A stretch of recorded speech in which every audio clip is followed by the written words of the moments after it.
What does his friendship mean to you? You know, again, it brings out the fragility of life and how you have to really, and everyone talks about it, they would never do it. When two A-list Hollywood actors have an argument behind closed doors, what happens?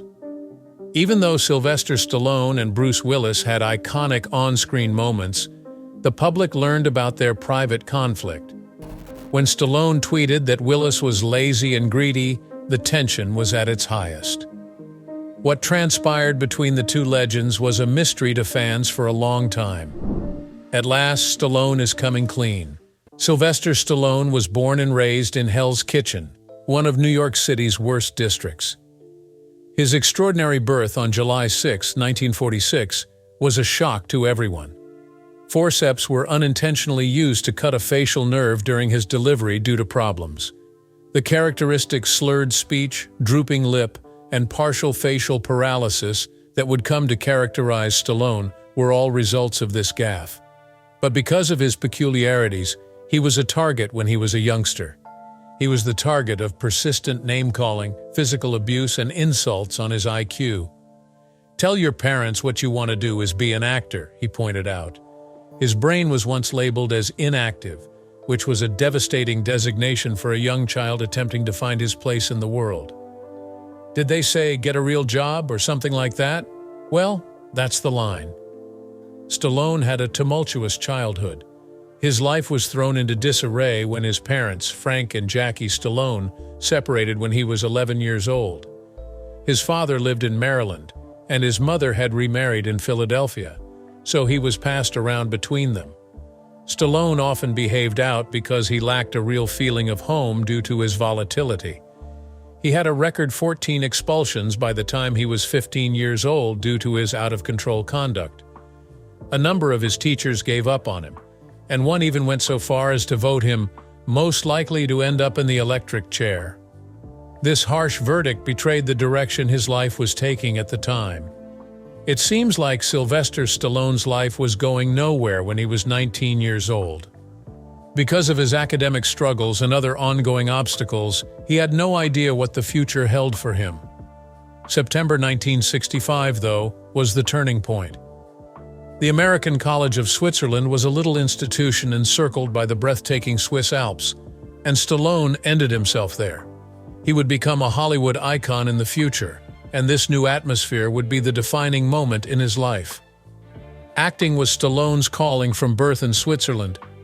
While he was a student there for 2 years, he studied theater and worked odd jobs to make ends meet. Aside from selling hamburgers to his fellow students, he was also a gym teacher and a dorm bouncer. The true break came when Stallone was noticed by a visiting Harvard professor for his performance in a school production of Death of a Salesman, written by Arthur Miller. He was cast in the lead role. You should think of this as a career. After the play, Stallone contacted the professor, and those words changed his life. Acting, Stallone suddenly understood, may be more than a pastime. It might be his life's work. Stallone had matured much since his arrival in Switzerland 2 years prior. By June 1967, he had no longer been an idle youth. He came back to the U.S. prepared to follow his heart after finding his calling. With the goal of continuing his work from Switzerland, he enrolled at the University of Miami's acting program. He dropped out of college just short of graduating, but his experience there set him up for success when he moved to New York to pursue acting. Despite this, he overcame adversity and sorrow on the road to Hollywood stardom. He hit rock bottom in the early 1970s when he was homeless and fighting for survival in New York City. After being evicted from his residence and leaving with only $16 in his bank account, Stallone spent 3 weeks sleeping at the Port Authority bus terminal. He cleaned the lion enclosures at the Central Park Zoo for $112 per hour, in addition to working as an usher at movie theaters. Although he was barely able to make ends meet, the experiences he gained from these occupations would be invaluable in his future employment. Stallone kept his grit and perseverance through thick and thin. He tried so hard to get in, but he kept being turned down. Stallone recalled the very painful experience of being turned down for an additional role in The Godfather. I couldn't even get cast as an Italian," he added afterward. The Godfather was the one film that Stallone should have been in, but unfortunately producers turned down his request. In 1970, Stallone's desperation drove him to take an unconventional first part. For 2 days of labor, he made $200, a much-needed lifeline at the time, starring in a low-budget softcore pornographic film called The Party at Kitty and Studs. Hello, my name is Gil Palmer. I recently had an intimate 30 days with a man that every woman dreams of. This man is Sylvester Stallone. I've been hired by Stallone's production company. The film, which was shot on a shoestring budget of $5,000, starred Stallone as Stud, a character who gets naked at a wild party. The picture was a stepping stone for the struggling actor, even though the dialogue was shallow compared to his subsequent works. Stallone started getting modest parts in mainstream films after his unusual debut, but it wasn't good enough. On March 24, 1975, while watching a heavyweight boxing bout between Muhammad Ali and Chuck Wepner, Stallone's life took a significant turn. Even though he lost in the end, underdog Wepner knocked Ali down. In Wepner's doggedness, Stallone perceived a potent metaphor for life, and this battle served as an inspiration to him. Rocky Balboa, the character who would have a life-altering impact on Stallone, was born from this concept. In just 35 days, Stallone penned the initial draft of Rocky, thanks to a surge of inspiration. A possibility he couldn't pass up motivated him, he said afterwards. He was determined to see his goal through despite having just $16 in his bank account.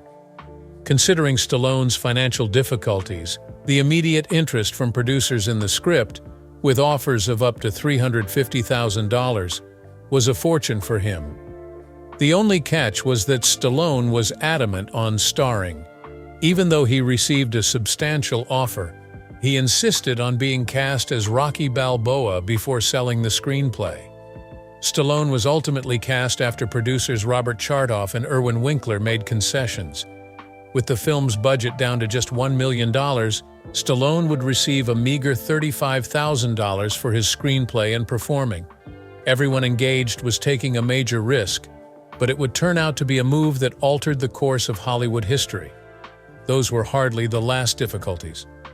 Extreme resourcefulness was required of the production team due to the meager budget of $960,000. Due to time constraints, numerous memorable scenes emerged during the film's 28-day production.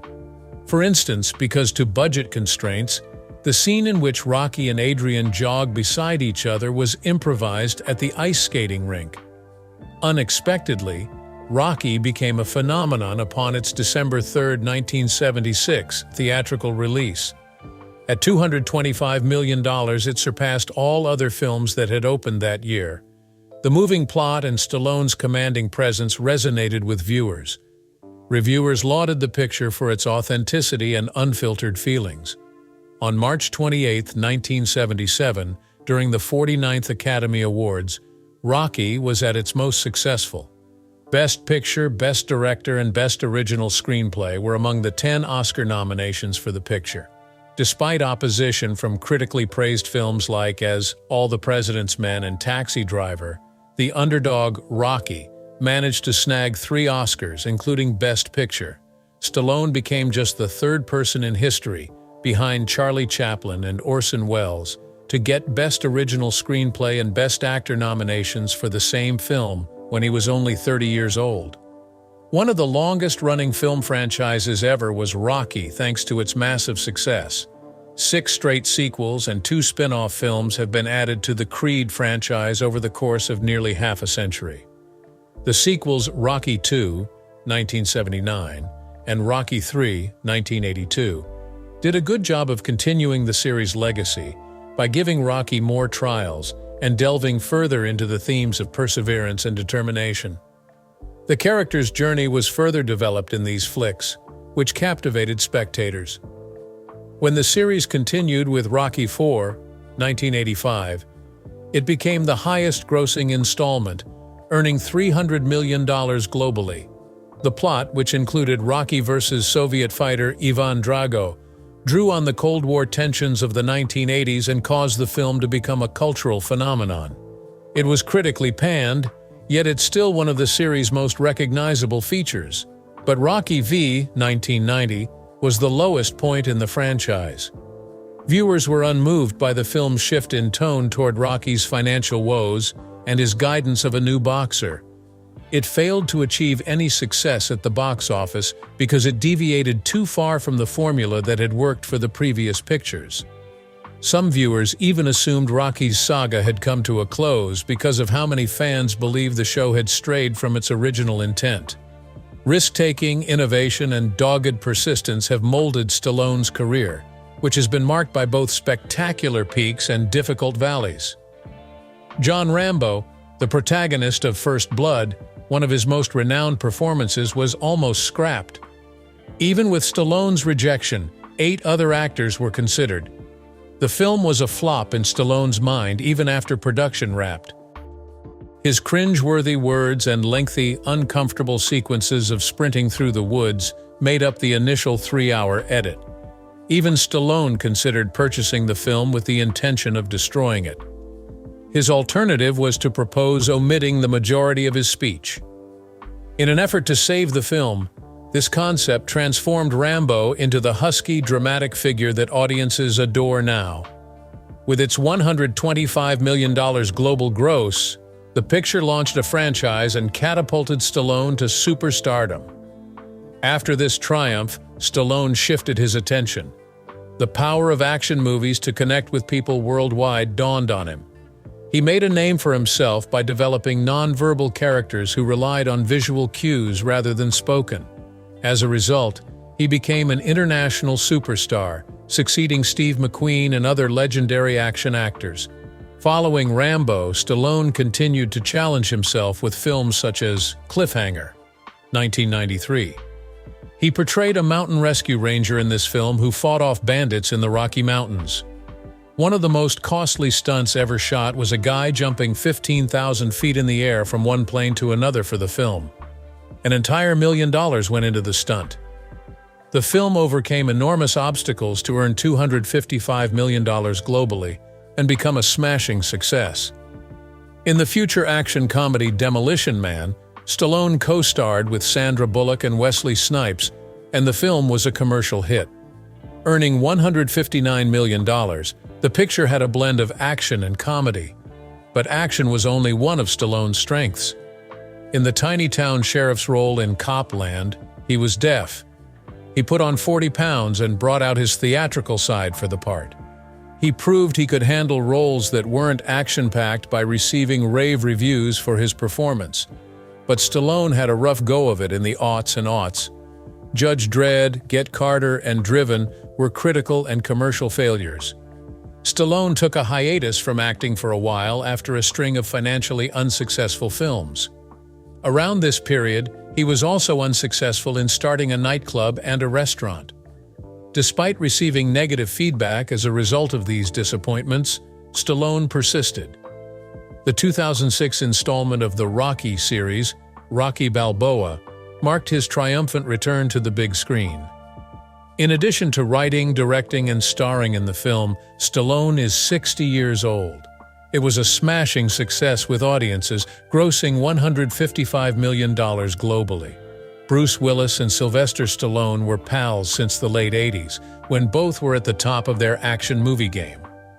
When they joined up with Arnold Schwarzenegger in 1991 to launch Planet Hollywood, a restaurant franchise honoring the glamour of Hollywood, their friendship deepened.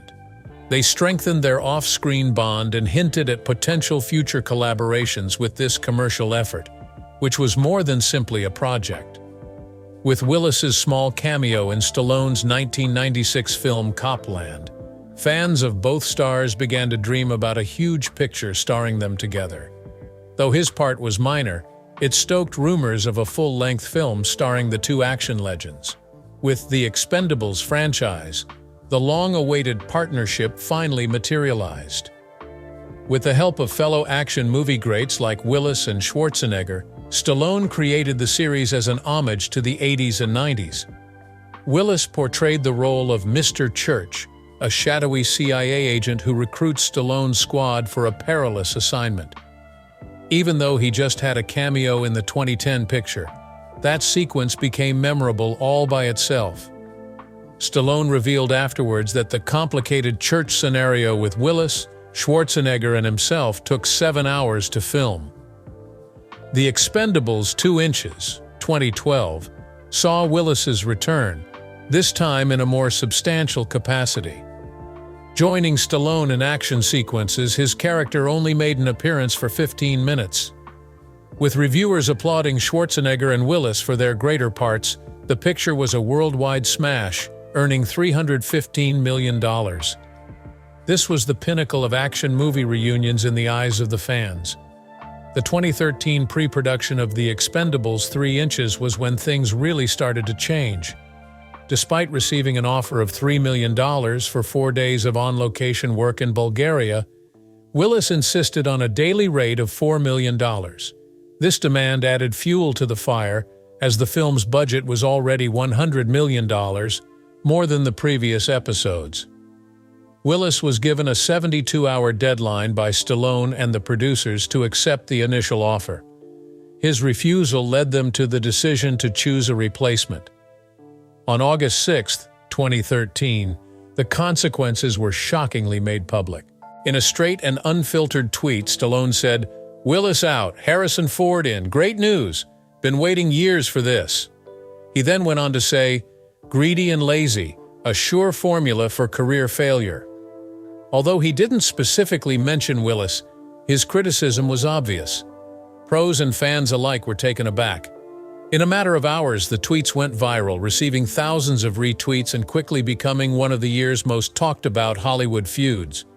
Production insiders said that Willis was taken aback by how fast Harrison Ford replaced him. According to one insider, Harrison Ford is a better actor, a much nicer person, and brings something new to the film. A long-standing relationship and partnership came to an end with Stallone's public comments and Willis's sudden departure. After years of animosity stemming from their public feud over The Expendables, Stallone shocked fans by formally apologizing. While praising Willis as an exceptional actor, he apologized for his harsh remarks, saying, "It sounded like it got personal, and I'm sorry it did sound that way."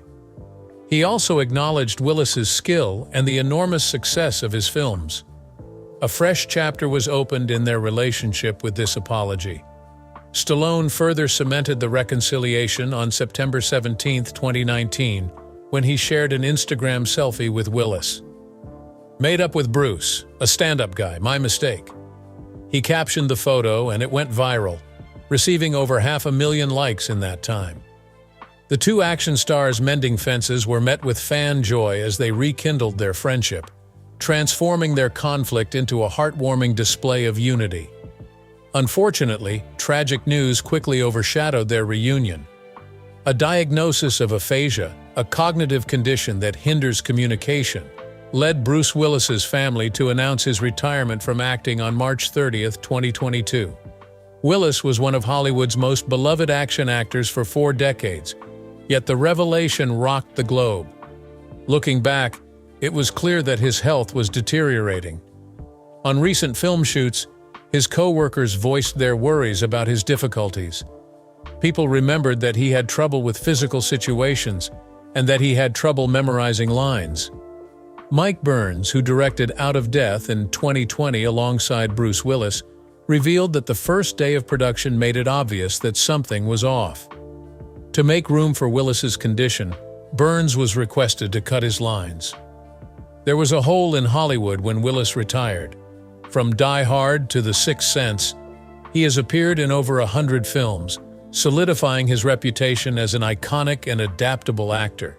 As he left, more in-depth discussions on the difficulties of aging performers and the impact of health problems on individuals began to take place.